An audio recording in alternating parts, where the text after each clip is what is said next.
The arrests were a sharp reminder to be cautious where the law was concerned. They also gave rise to the Electronic Frontier Foundation, still the preeminent legal defense group for hackers and researchers, which would intertwine with CDC and its causes. As for the duel between groups, it reinforced CDC's commitment to the pursuit of peace among hacking tribes. In fact, it would have the unusual distinction of admitting members from both LOD and MOD. LOD began even before CDC, spawned in the early 1980s by a Florida man with the handle Lex Luthor, after the Superman villain. Organization was slipshod, membership was fluid, and regional branches sometimes had little to do with one another. Intriguingly, there was significant overlap between LOD's most impressive hacking adventures and stories in FRAC, which grew out of a bulletin board specializing in tales of underground activity. FRAC stories circulated on outside bulletin boards the same way CDC files did, but the content included security trade secrets. Unlike the other big hacking publication, 2600, FRAC was online, which left it more vulnerable to prosecution, at a time when courts had not explicitly extended freedom of the press to the digital realm. The consequences of the overlap between LOD and FRAC would prove important and teach CDC how to stay safe. For FRAC consisted of hackers with a publication attached to them, while CDC's file trove would remain a publication first with hackers attached to it. HoHoCon's main predecessor was a conference that was smaller and closer to the criminal world. SummerCon gathered just a few dozen FRAC contributors and readers to meet in private. The man in charge of the 1988 edition was FRAC co-founder Craig Nydorf, who had friends in the Legion of Doom. Attendee Dale Drew of Arizona helped the Secret Service videotape drinking sessions through the wall of his room. That spying was part of a broad effort that culminated in the 1990 arrests of suspects including Nydorf himself. In 1989, Nydorf had published a version of BeltSouth's enhanced 911 manual, an internal document explaining some of how the revamped emergency call system worked.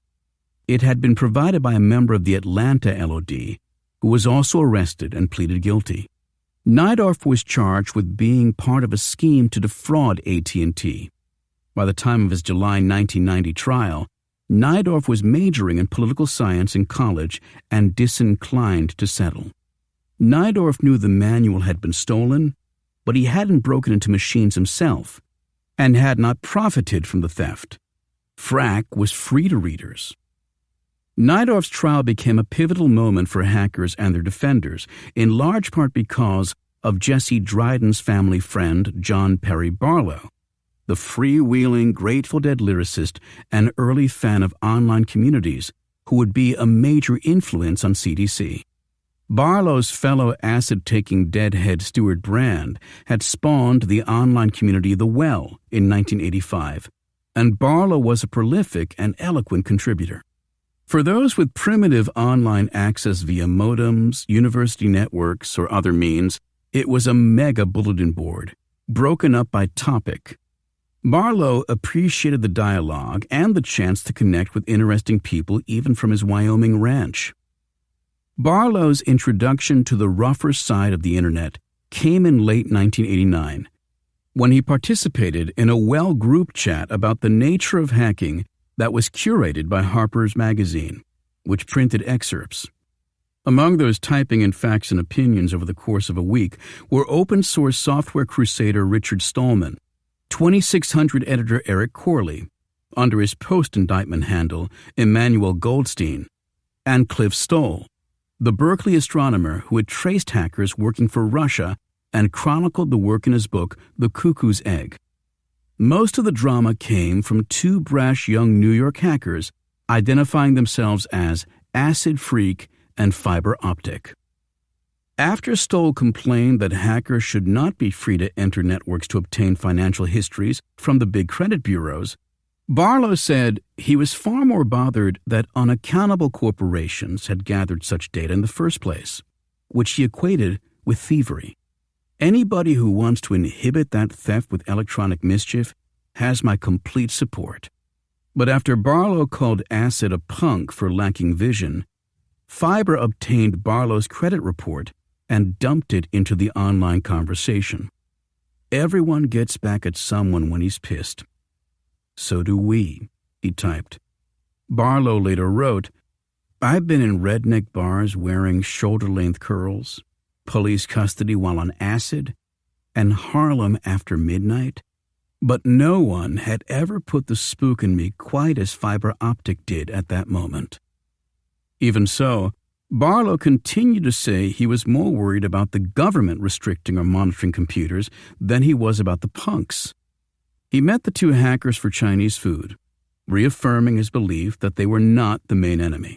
Then he convinced Boston software entrepreneur Mitch Kapor, inventor of the modern electronic spreadsheet, and libertarian engineer John Gilmore to join him in founding the Electronic Frontier Foundation.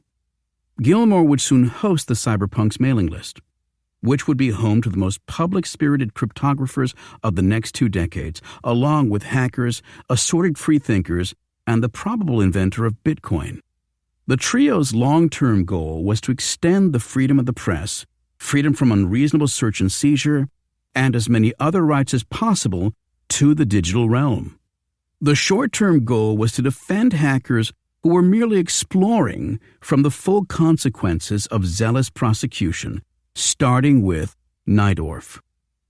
Until Najdorf's trial, most press coverage of hacking had been full of hand-waving and misunderstanding. Reporters were echoing big companies, which preferred to blame their misfortunes on evil geniuses instead of their own poor engineering choices. Reporters were also following the lead of the FBI and Secret Service, where many non-technical agents and supervisors looking for glory saw greater threats to the world than really existed. But this time, Najdorf had good lawyers, and they showed the court, the press, and the public the major flaws in the case, eventually including the devastating fact that the same information in the manual that Bell South valued at $79,000 could be openly bought for $13. The government dropped the case, and the EFF was on course to play an outsized role in the debates of the next 3 decades. Acid and Fiber were actually named Elias Latopoulos and Mark Abin. Latopoulos was the first of what grew to more than a dozen members of Masters of Deception, and Abin joined from LOD later. Both were top-notch hackers with a special interest in phone company computers. At the time that MOD began hacking under its own name, Chris Goggins, a Texan friend of LOD member Scott Chasen, claimed leadership of LOD. Both Chasen and Goggins would take a turn editing FRAC. MOD taunted the older LOD, and both sides attacked each other in the first big hacker war. It escalated until MOD broke into TimeNet, a system companies used for net connections to spy on LOD's Goggins and Chasen. As Jesse started holding ho-ho-cons, they were natural turf for the Texans in the Legion of Doom, including Jesse's friends, the embattled Goggins and Chasen. As the others at the conference took drugs, drank, and swapped stories, those two hunkered down and plotted. They decided the only way to beat the Masters of Deception was to turn pro. They formed a company, ComSec, and soon convinced TimeNet that its programs were being hacked and that it needed their company's help. Armed with that special access, the pair spied on MOD members and then crossed a red line. They called in the FBI. Latopoulos and Abin were arrested and prosecuted, each serving a year. But ComSec failed too, in part because the founder's hacking background was too much for the press and customers to ignore. We were basically blacklisted by the security community, Goggins complained.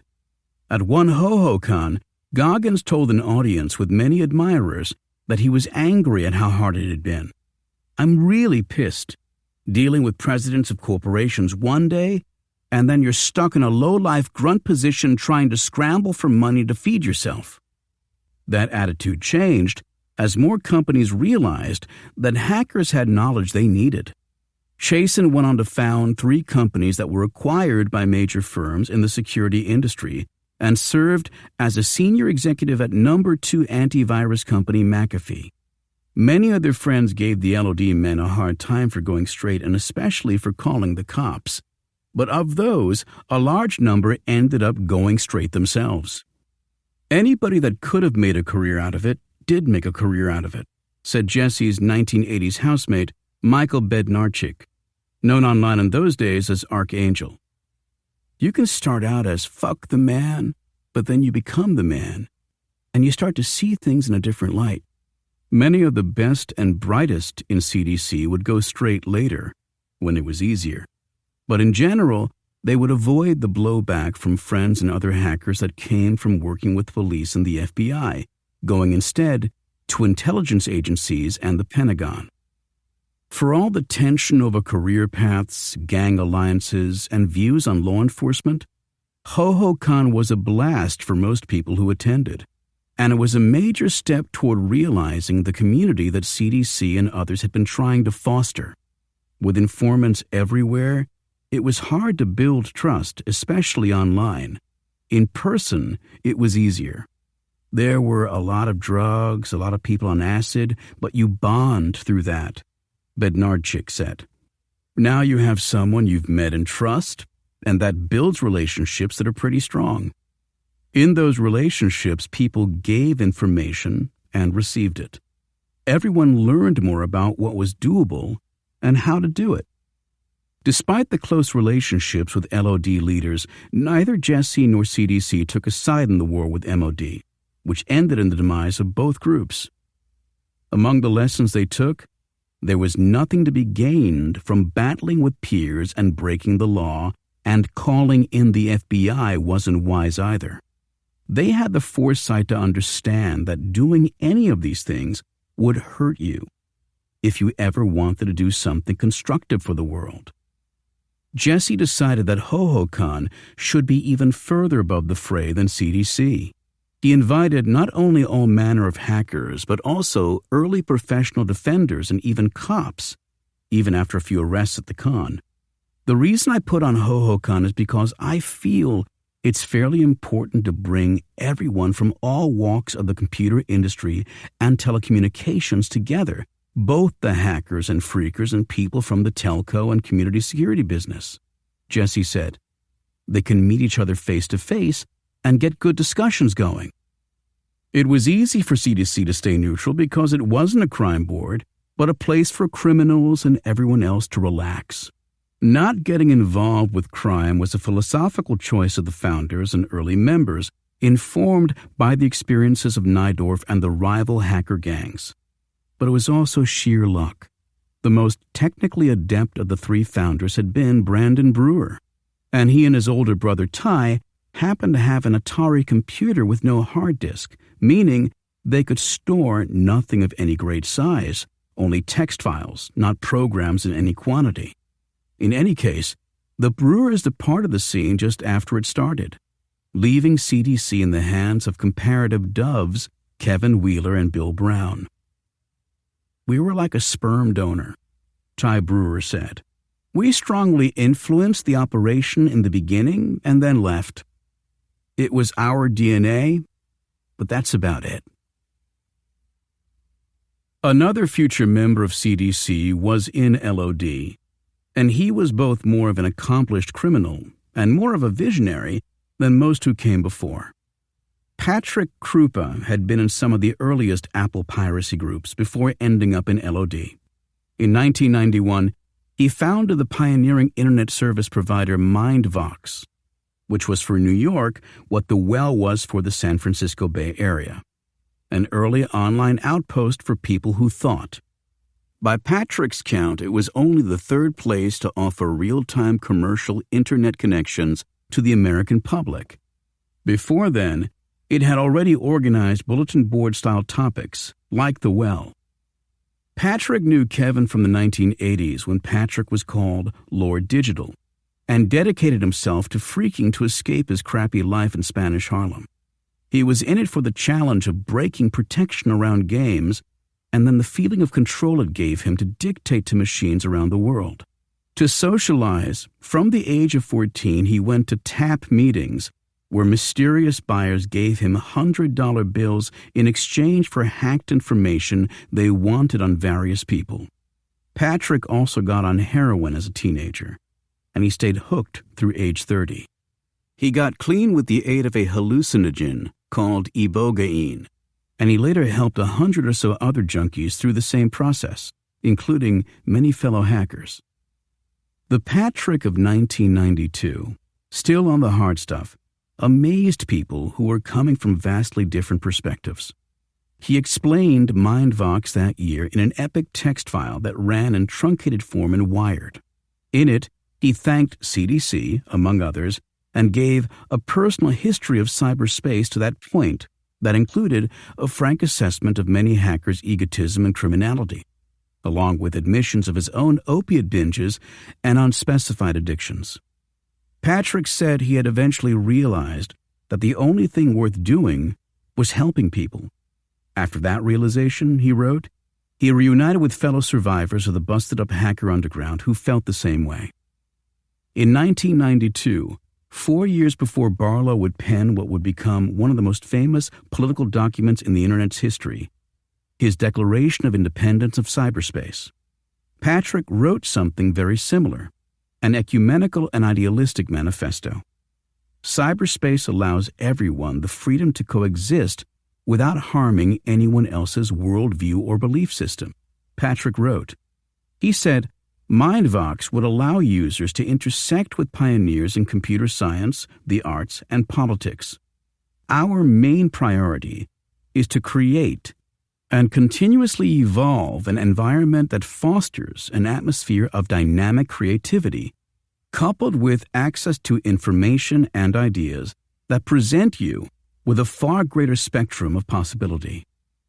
The essay brought articles from New York media, and Patrick gave free MindVox accounts to musicians and artists, marketing the service as a cool one. MindVox remained popular, if chaotic, for several years, until the Netscape web browser and bare-bones access providers made it hard to charge for sophisticated packages of connections and content.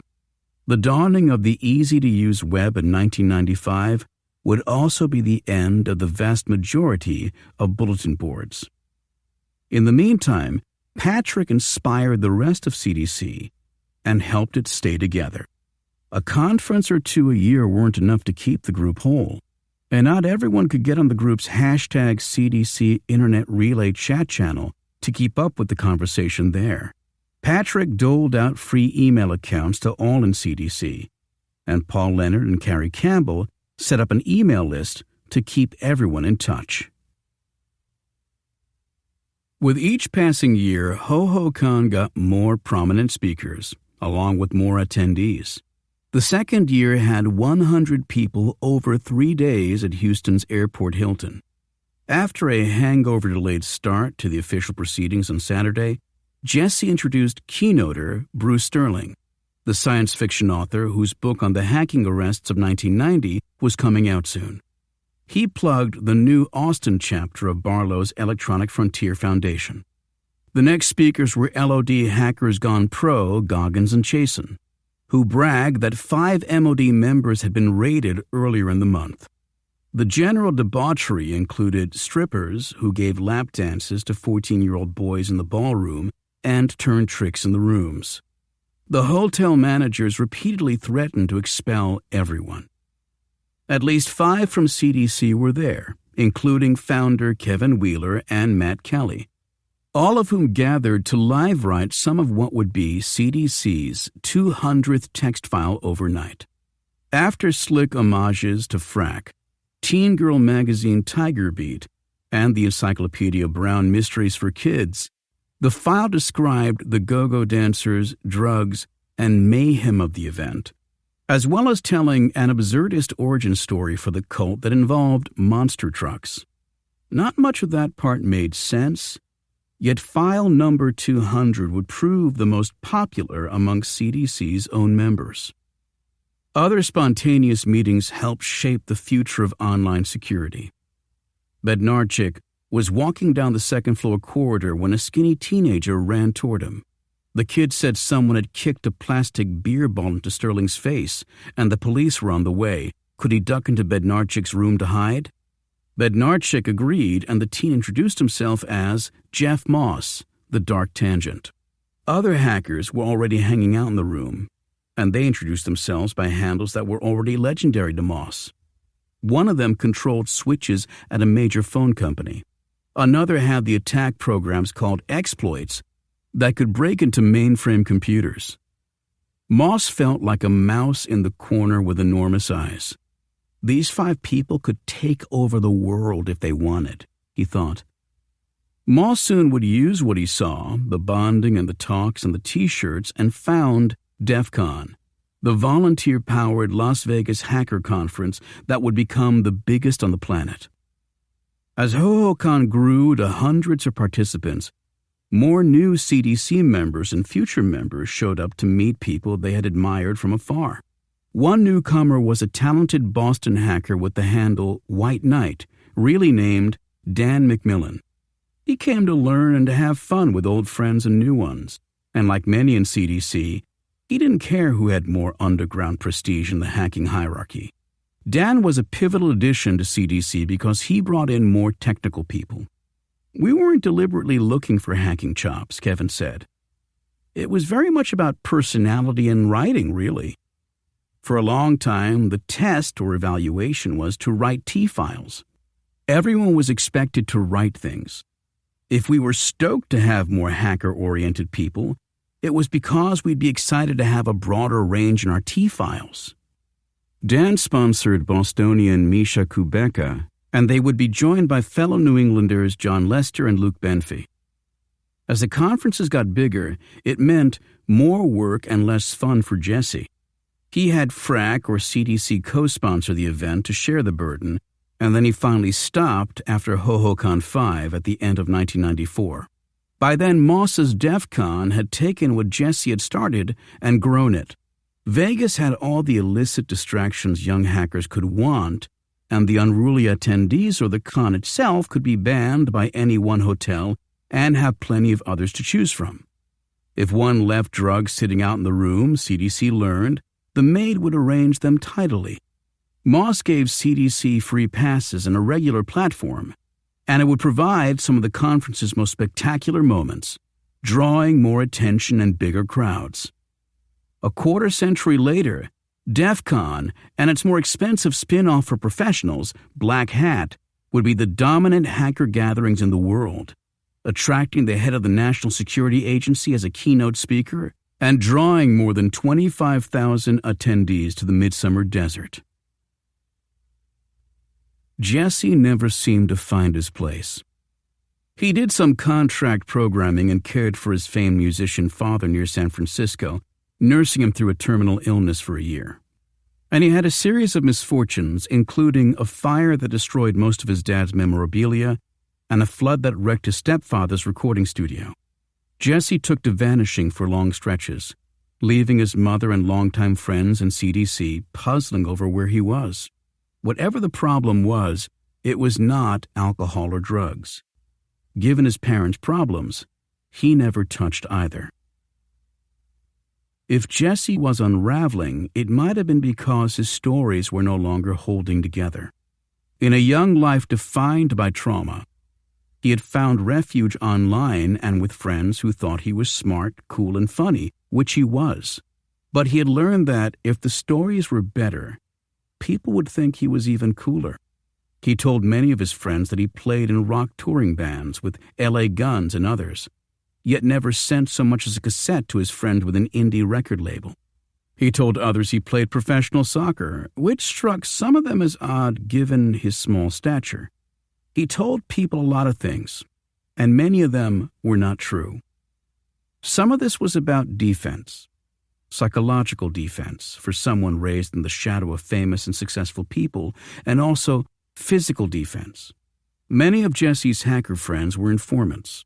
Telling different stories to different people and mixing the truth with lies kept people from knowing enough to betray him.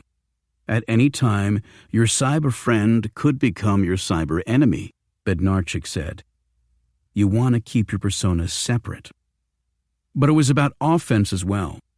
Jesse was a consummate networker like his mother. He impressed and charmed people and got them to tell him things. And that's how he learned more about hacking, enough to found a critical early series of conferences. Jesse was rude and eloquent, with a rock star air that made people listen. He could predict what you were thinking before you said it, then turn a conversation around in seconds. Said Angela Dormido, a friend who ran a bulletin board. Hackers have a phrase for the technique: social engineering. It's what made famed hacker Kevin Mitnick so successful, along with many others less well known. You play a role, you spin lies, and you get people to do what you want. Misha called Jesse on one story that didn't hold up, and Jesse never spoke to him again. Jesse's mother, two people he lived with at different times, and talented latter-day CDC hackers with resources and connections hunted at length for Jesse after his last sighting in 2009. None admit to knowing where he is, and some who are close to him believe he is dead. They could be right. But in mid-2018, a database showed that he had a valid Texas driver's license, which must be renewed every 6 years. More plausible is that Jesse used his virtuoso social engineering skills to fall off the map. Though he might have an excess of that talent, it made Jesse a key part of hacking's development. Like text files, old-school social engineering shrank in importance as technical proficiency grew. As Jesse's time in the spotlight came to an end, the center of gravity in CDC was shifting to Boston, and the group was beginning to move toward bigger things. Chapter 4. Underground Boston. In retrospect, it seems obvious why so many of the attendees of HoHoCon came down from Boston, and why the ultimate college town would provide so much of the cult of the dead cow's new blood. Before most Americans had heard of Silicon Valley, the Route 128 band around Boston was sprouting computer and software companies stocked with graduates from local educational institutions, including Harvard and especially its Cambridge rival MIT. Politicians called it the Massachusetts Miracle. Cambridge itself played host to many innovative technology companies, including two that employed members of CDC and their close collaborators. The better known was Lotus Development Corporation, begun in 1982 by engineer Mitch Kapor. Though Lotus made its first program for Apple computers, it scored a runaway hit with Lotus 123, the first electronic spreadsheet with graphics. The app worked with early versions of Microsoft operating systems running on IBM personal computers, and it gave many people the first compelling reason to buy a PC. It also earned Kapor enough money to fully fund the Electronic Frontier Foundation, the digital rights group that had saved Frack's editor from jail. A few miles away, people who tended to dwell further right on the ideological spectrum were tinkering more quietly. Founded in 1948 by two MIT professors and a former student, BBN Technologies specialized in acoustical engineering before taking on more Pentagon contracts and moving into networking.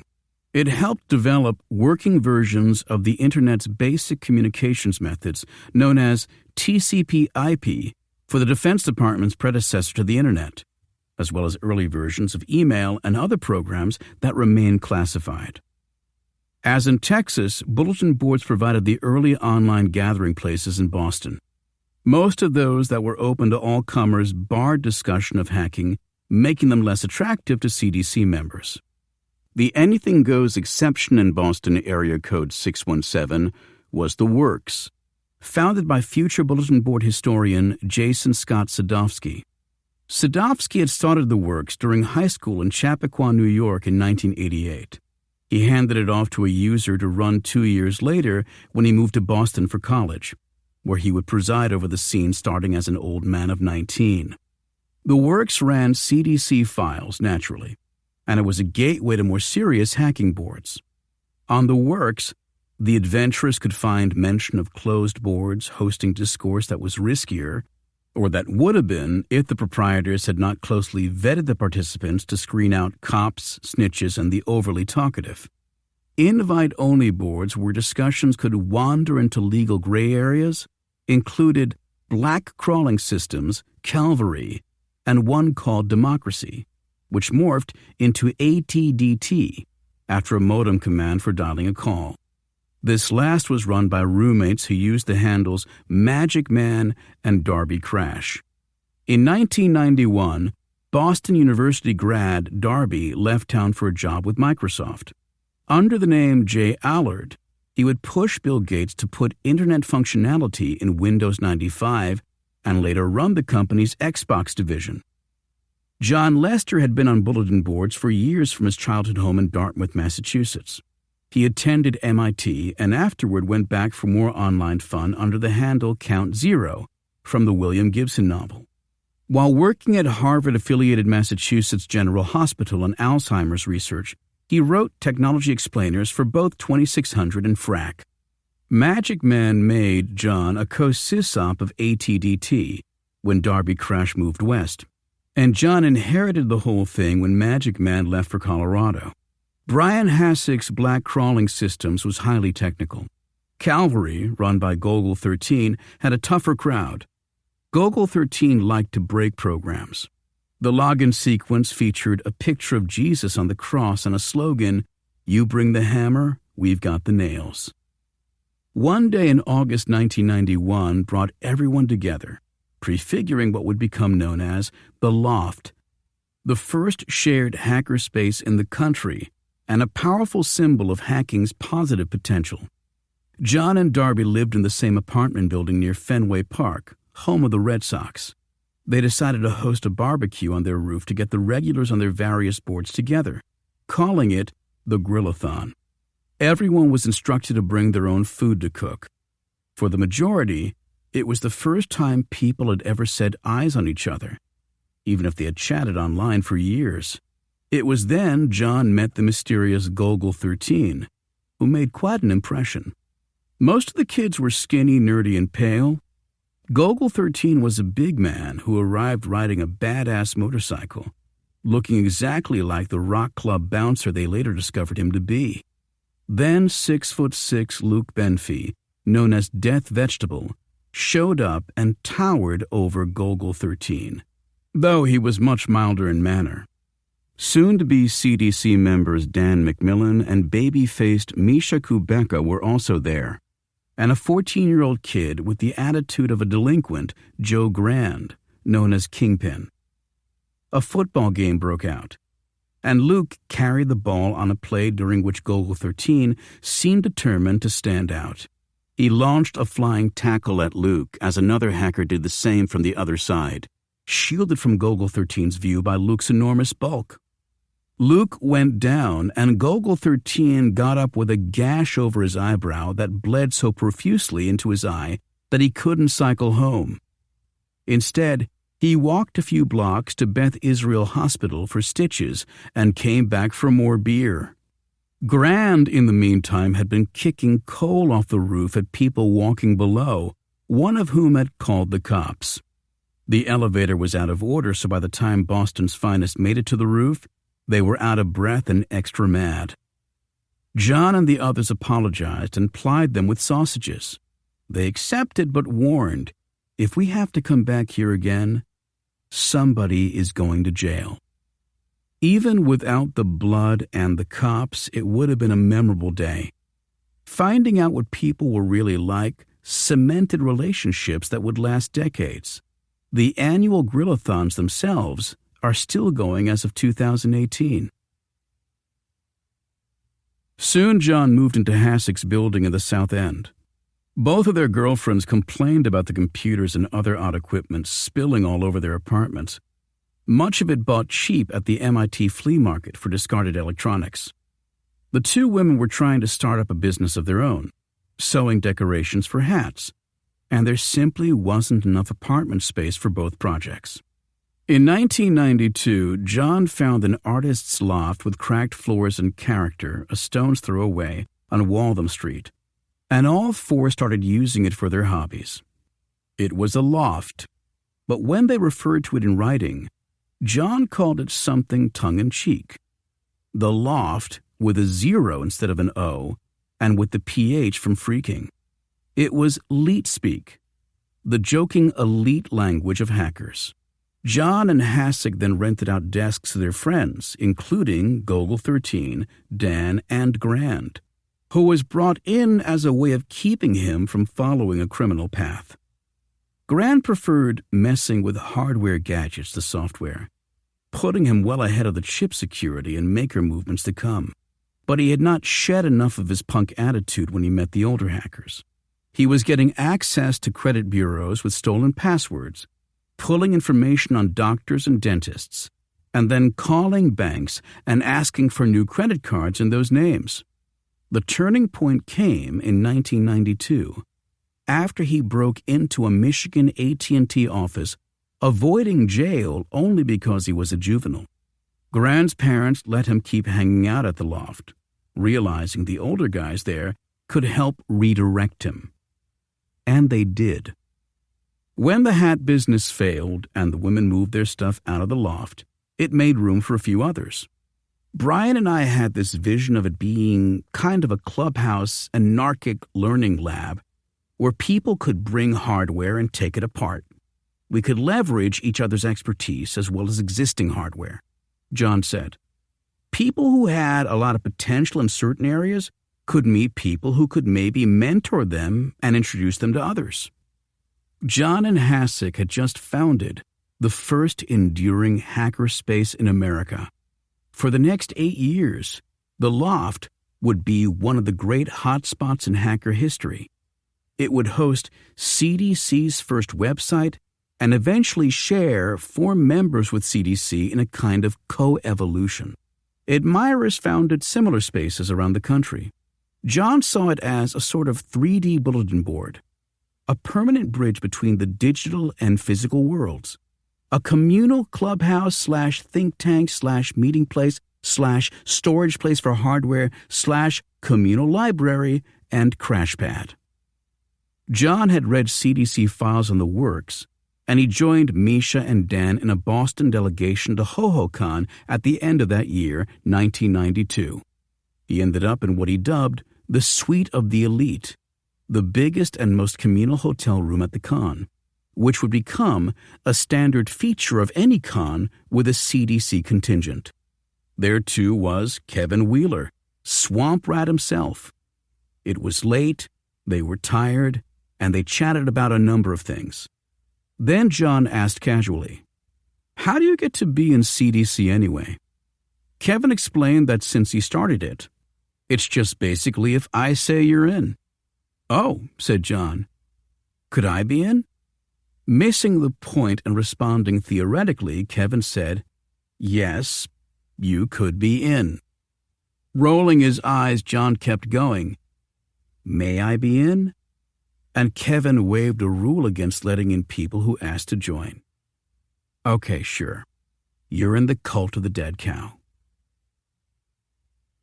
Despite the overlap, there were important differences between CDC and the Loft.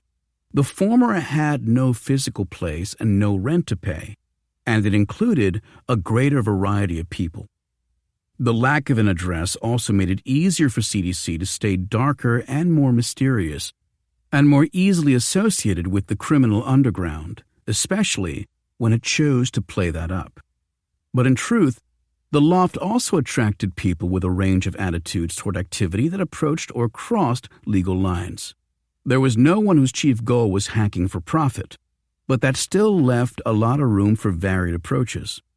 John Lester admits to having used pilfered calling codes, as did pretty much everyone else, to dial into boards long distance as a teen. His best friend and partner in Loft's founding, Brian Hassick, said he also bought things with stolen credit cards. And Gogol 13 said ATDT, which moved into the Loft with John, was an actual den of hackers, including some who discussed carding as dealing with stolen credit cards was called. On the closed boards, people would share dial-outs, codes to punch in from inside a local business's phone network to make free long-distance calls. I am not in the noble pursuit of making something better, hacking as a way to learn more, Gogol 13 said. I hack things because I like to screw with stuff. Like the much younger Joe Grand, Hassick was trying to move on from a dark history under the handle Brian Oblivion, taken from the movie Videodrome.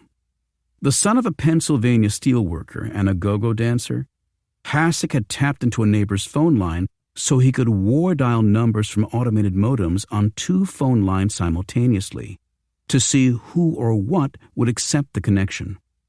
Hassick got into heating and other systems and once turned off the lights at a mall. He left home at 15 but stayed in his high school through graduation, when he hopped trains to Seattle for a change of scene. He came back east in 1989. Despite having decent technical skills, he took a job working the overnight shift at a convenience store in Charlestown, the tough Irish neighborhood in Boston shown in movies like The Departed. His store was robbed in a shift 12 times. Hassick was familiar enough with the rules of the street. He gave none of the robbers any trouble.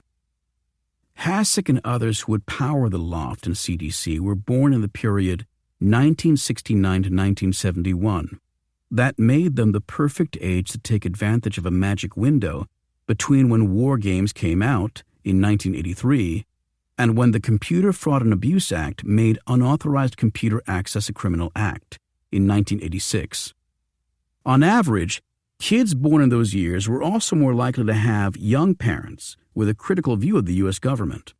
Dan McMillan, the first Bostonian in CDC, was born in 1969, and he epitomized both factors. His father, from blue-collar Cambridge neighbor Somerville, had plenty of friends in the Irish Winter Hill Gang. To avoid a similar fate, McMillan's father enlisted in the Navy, learning Morse code and cryptography as an entry-level intelligence officer. That led to a CIA analysis job. He saw too much bureaucratic politics inside the agency, grew disillusioned, and quit, preferring to work for himself as a mechanic than to be part of a giant amoral machine. Dan grew up an independent thinker in Brockton, the same working-class Boston suburb that would produce Napster founder Sean Fanning. His father didn't mind spending money for his kids' computers. Dan had something of an offline life, running track and playing volleyball, but he spent time on bulletin boards and learned enough to get paid for setting up databases for local businesses as a high school sophomore. He quit school to earn an equivalency certificate, and technical courses at a college in Vermont didn't hold his attention either. Dan's questionable digital activities before leaving high school included shutting off the school's heat in the dead of winter on a day he didn't want to go to class. He also obtained some computer equipment he couldn't pay for and used red boxes for free phone calls from phone booths. Later, with soft-spoken California transplant Misha Kubeka and others from ATDT, Dan breached various institutions to learn what he could. With still developing laws, poor corporate defenses, and few role models beyond Chris Tucker, Night Stalker, and others with anti-establishment yippie leanings, people drew their own moral lines. Dan said he wouldn't read others' email. And like Hassick, he cared about privacy as a broad social issue, enough so that he and Misha wrote a 1992 text file for Frack pointing out all the poor controls at a big data broker of the day, Information America. But in addition to faulting the poor security, the article gave strong hints for hackers who might want to research individuals. Among other things, it noted that initial passwords, which were assigned when an account is first created, are usually composed of the account holder's first name, or first name plus a middle or last initial. Later, Dan would regret being so explicit. Even after the file's publication, he continued to have easy access to the data broker. Once he used its address database to help his uncle deliver a large number of toilets to someone who had wronged him. Another time, Dan looked up personal information on an actress he thought he might be able to date, but he said he never used the data. These old-school semi-public spirited hackers didn't like stalkers, professional criminals, or informers like Agent Steele, who had gone to SummerCon and secretly taped CDC members but failed to catch them confessing to crimes. Steele did turn in Kevin Mitnick, future Wired journalist Kevin Poulsen, and others. All of that cheapened the scene, Dan said. The conceptual stuff in security is more interesting than helping bust people. He had gotten to know Kevin Wheeler on Demon Roach Underground and again on hacked conference calls. Alliance teleconferencing was a favorite target. With a hacked account, Dan and others would avoid calling fees by setting up conference lines that were free to call into for days or weeks. Sometimes only friends and allies were invited. At other times, for fun, the organizers would keep it interesting by conferencing in talk radio personalities, crazy people, and phone sex girls. After Kevin inducted Dan into CDC in 1990, Dan sponsored fellow Bostonian Misha Kubeka, known as Omega. Misha wrote well and took up editing duties on CDC text files, helping set the overall tone. Like others, Misha had followed the credo laid out by early hacker The Mentor, who urged exploration and not destruction. Later upset by how much personal data was collected by Information America, Misha got very serious about individual privacy while still believing that technical information should be shared. You could get anything on anyone. It was a shock to White Knight and me and others, and from that moment on, privacy was extremely important for me. The last full addition to the loft's first location was Chris Wysopal, who had picked a spot on a Massachusetts map without looking to get a handle that no one else would have. Weld Pond.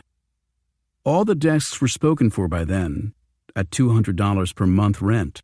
So he split a spot with Joe Grand, each paying $100. Chris had grown up more conventionally than the others, and he came across as less rebellious. The son of a General Electric engineer, Wysopal attended a Catholic high school on the North Shore outside Boston, then went to Rensselaer Polytechnic Institute in Troy, New York, which ranked in quality behind only MIT and Caltech in many computer degrees.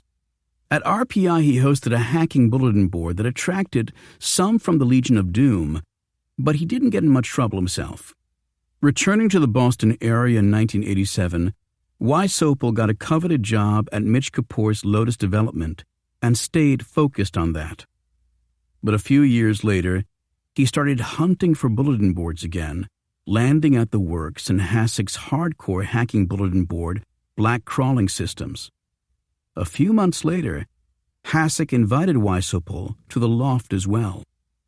Now including John, Hassek, Golgo 13, Dan, Grant, and Wysopal, the loft crew would go trashing, diving in dumpsters outside phone company central offices or corporate buildings. They were not looking for the carbons of credit card slips known as black gold. They wanted usable equipment and manuals and perhaps an internal phone directory, anything that would list what machines and software were running inside and hint at how to get connected and operate once in. But they kept shopping at the MIT flea market too. As much as possible, they wanted their hacking to be on the right side of the law, tinkering with what they owned themselves. That was the genius of the loft that took a while for people to understand, Wysopal said. We could learn on our own computers and not have to steal anything. Staying clean was especially important as the group grew more public with its research, which was generally alarming since the state of security was appalling. Once when the group had discovered a vulnerability in Microsoft software, a visiting reporter was confused. You mean you can break into Microsoft with this? Well, yes, Wysopal told her. But you can break into any computer in the world with it. The annual Grillathons continued and spread to the West Coast. But there were other events that sprang up more often. Sadovsky's The Works began holding small monthly meetups in Harvard Square in January 1991 at the urging of Misha. Those soon expanded under John Lester into the area's 2600 meetings.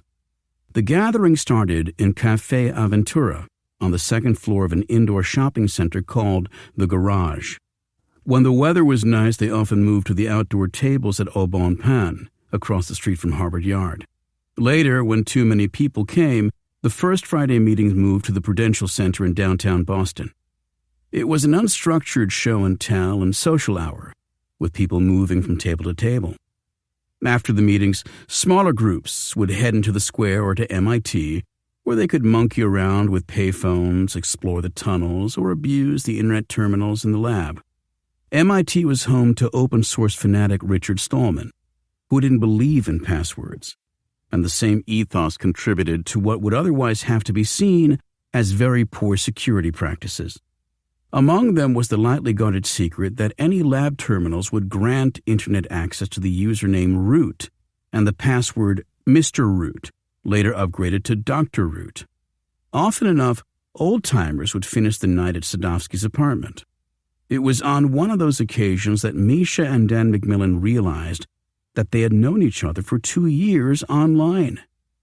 Many in the Works and 2600 crowds were teenagers. One, Lemore Freed, began coming as early as age 12. Known as Lady Ada, she would go on to be a pioneer of the maker movement and the first female engineer to be featured on the cover of Wired, helping educate and inspire with Adafruit Industries. For those handling information as sensitive as unpublished software flaws, 12 or 13 was too young to trust. So the more experienced hackers would wait until the 2600 meeting wound down and then head off to a nearby bar for what they called 2621, the meeting of the subset old enough to be served alcohol. Only then would they bring out the printouts of the holes they had found and pass them around. The one deemed best earned its maker free drinks. You didn't tell anyone. It was like Fight Club, said participant Jordan Ritter, who belonged to a hacking group called Woo Woo and designed the server architecture at Napster for fellow Woo Woo member Sean Fanning.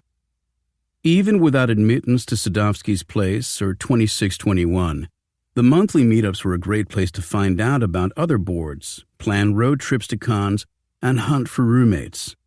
One of the most noticeable underage regulars was the enormous and exuberant Death Vegetable, who would become a CDC leader. Born in 1973 and raised in a succession of New England towns, Luke Benfey had managed to talk himself into a slot as co-sysop of the Works, and he seemed to be curious about practically everything. It was a continuation of the liberation he had first felt online. He had been playing with computers from age 7, something made possible by his father's job at big vax manufacturer Digital Equipment Corporation. Despite the establishment job and a previous Air Force stint, Luke's father was an old leftist and self-described beatnik, a Holocaust survivor who had come to America as a teenager. He was therefore preconditioned to be flexible about his son's confrontations with authority, which began not long after a cousin showed him frack. In 1987, Luke's parents got a $600 phone bill, and there was an unpleasant conversation. Like virtually all of his future friends, Luke found other and less legal means to connect. The magic of the early internet meant that other people had grappled with the same issue, figured out what to do, and written text file tutorials. Luke consumed those, other takes on technology, and anything edgy or funny. By 15, he was copying what he thought might be interesting to his own fledgling board, including a grab bag of anarchist files with pipe bomb instructions. Luke became a fan of CDC after reading its files on the Works. CDC people had skills but didn't take themselves seriously. They were an enormous inside joke for hackers. Any industry has its own leading figures, language, and perhaps even running gags. But hackers were especially misunderstood by outsiders. So many bonded by complaining about the misconceptions, incomprehension, and stupidity. CDC managed to make fun of both more self-aggrandizing hackers and the clueless public, making it seem effortless. That was cool. Luke did a bit of hacking on his own, including trolling around with a bug in the email program SendMail. In early 1991, he grabbed some file directories from a U.S. military base in Subic Bay in the Philippines, just to see what it was foolish enough to leave accessible. He saw what looked like notes from a Defense Intelligence Agency briefing that described a coming invasion to retake Kuwait from the Iraqis, including names of units that would be involved. After the airstrikes began, Luke realized that he had been looking at the real thing, not just one of many scenarios. Even though he opposed the war, he realized that distributing the plans might mean espionage charges. With Misha and others vouching for him, CDC took Luke in the next year, and he made his pilgrimage to Hohokam in 1993, the first time he could afford the trip. White Knight and Misha and Gogol 13 had gone to SummerCon in previous Hohokams and come back with these amazing stories. Luke said, "It was dark and mysterious, a conference for people who probably shouldn't have conferences." When he got there, Luke tried not to come off too awestruck when hanging out with Jesse and Kevin, who sported reddish blonde hair to his mid-chest, controlled by a CDC-branded baseball cap. I was part of CDC, but they had been doing it for years, and they were guys I looked up to. The living situation in Boston was fluid. In 1993, Luke moved to a place dubbed Messiah Village, sharing space with a group of hackers and goths and oddballs, including future CDC member Sam Anthony, known online as Tweety Fish. Sam got some social conscience from his mother, Amy, an expert in preserving affordable apartments who served as the top state housing executive under Governor Mike Dukakis. Sam was even younger than Luke. Born in 1975, he didn't get a modem until 1989, but he was a fast learner, making it to the Works meetups by the following year. One day at Messiah Village, a crew from the NBC News show Dateline appeared. In 1988, at 15, Luke had written a text file that combined a pipe bomb formula with doggerel about slimming down by losing limbs, producing a piece like Swamp Rat's gerbil feed file. A board operator in Connecticut copied it. The police had their eyes on that man, and after a 14-year-old downloaded it, they busted the operator.